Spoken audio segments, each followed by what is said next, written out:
Egmore railway ஸ்டேஷனில் இருக்கிற அந்த பிளாட்ஃபார்ம் கடை இருக்குது பார்த்தீங்களா, அந்த கடையில் போய் நீங்கள் நாளைக்கு போய் கேளுங்க. அங்கே கதை கதையாக சொல்லுவாங்க. எங்க சென்ட்ரல் ரயில்வே ஸ்டேஷனில் இருக்கிற அந்த கடையெல்லாம் இருக்குது பார்த்தீங்களா, அவங்களும் சொல்லுவாங்க.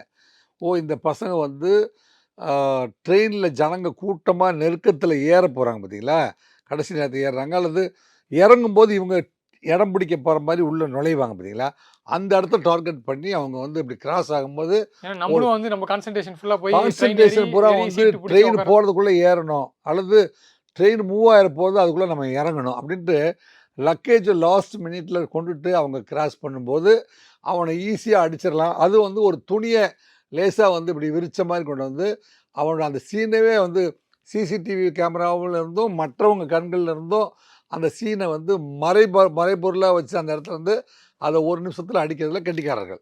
ஸோ இதுதான் வந்து இந்த நவோனியா கூட்டத்துடைய மோடஸ் ஆப்பரண்டி.